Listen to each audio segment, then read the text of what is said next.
This is Optimal Living Daily, episode 1801, Strengthening Your Future Self by Steve Pavlina of stevepavlina.com. And I'm your narrator, Justin Malik, reading you blogs every single day of the year to help you live a more meaningful life.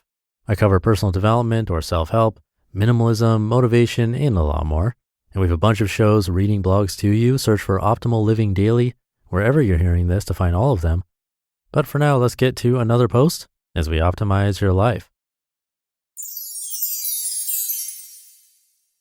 Strengthening Your Future Self by Steve Pavlina of stevepavlina.com. I often think about how to create a better life for my future self. What can I do now that'll make his life better? Everything I do today affects my future self in some way. I can make decisions that will cause him stress, or I can make decisions and take action that'll make his life better. For the first 4 months of this year, I worked very hard, and I expected to do this going into the year because I wanted the results. Working extra hard for those first 4 months laid the foundation for a strong year, including the creation of a new character sculpting course, the annual opening of Conscious Growth Club, 2 six-figure launches, daily blogging, and many smaller projects. Work-wise, it's been an incredible year so far. In a way, this was my past self's gift to my present self. I accepted back in December that if I put in a lot of work during the first 4 months of 2020, it'd be a challenge. But I also saw that it'd be a nice gift to my future self. I figured that sometime in May, I'd be able to work at a more modest pace if I wanted to, and I'd have some really nice results to appreciate from those first 4 months of 2020. I'd also have more space for interesting personal projects and travel afterwards. It's the opposite of procrastination. Work harder than usual to achieve some goals that your future self will surely appreciate. Caring about your future self is good motivation for putting in some extra hours. Feeling that connection across time really helps. When you procrastinate, you do the opposite. You slack off and thereby sentence your future self to play catch up, which could include extra stress. You're basically being a jerk to your future self. This is hard to do when you tune into the energy of your future self and consider the impact. It's easier to be cruel to your future self when you sever the connection. Consider that you have a relationship with your future selves and your past selves. Consider how your decisions and actions affect those relationships.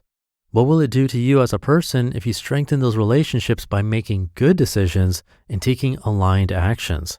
What effect will it have if you ignore those relationships or pretend they don't exist?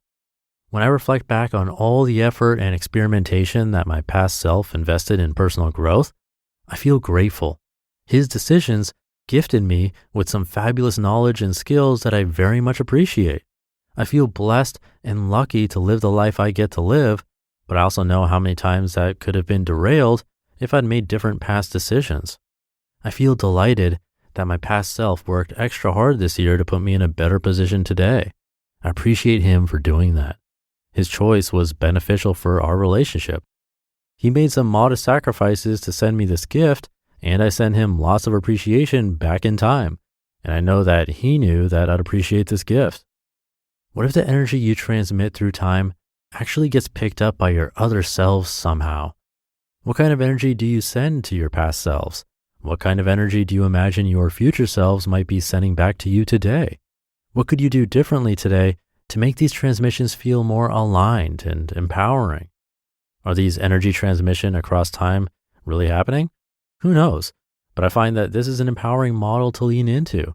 Considering how my decisions and actions could impact these transmissions, whether imaginary or real, helps me make better decisions today.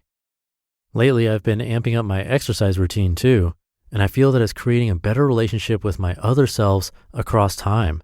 I love the energy boost, and feeling more flexible in my body is nice too. Now I'm thinking about pushing myself even more next week to gift my future self with even more energy and flexibility. I know that he'll appreciate it, and I sense that he already does appreciate it, like I can perceive his gratitude flowing back through time. What kind of gift do you think your future self would most appreciate? I think it's limiting to think about making my future self's life easier. I don't necessarily wish for him to have an easier life. When my past self tried to give me an easier life, I didn't appreciate it as much as he thought I would. Some ease is nice, but I wouldn't want to stay there. What I do appreciate is when my past self makes me stronger. I like when he trains up and gains new knowledge and skills. I like when he creates interesting memories. What I want from my past self isn't an easier life. I don't need that because I like challenges. Instead, I want my past self to put me in a position of being able to access more, better, and different types of challenges. I want him to help me gain access to new growth experiences that currently seem out of reach. How's your relationship with your past self, your future self? Do you send appreciation to your past self? Or do you send your past self scorn, regret, or disappointment instead? Are you kind and loving towards your past self? How's your relationship with your future self? Do you care enough to make your future self stronger? Do you tune into the flow of appreciation from your future self? Do you commit that when you do something nice for your future self, you will remember to pause and send some genuine appreciation back through time? How could you improve these relationships? What would it do for you to feel an empowering sense of connection to your other selves across time? You just listened to the post titled Strengthening Your Future Self by Steve Pavlina of stevepavlina.com. And thank you to Steve. I really like that idea about procrastination, that it's kind of being a jerk to your future self, because someone's going to have to deal with that procrastination in the future. I've never thought about it that way, and hopefully that's motivating or inspirational for you to get some stuff done this weekend. So something to think about.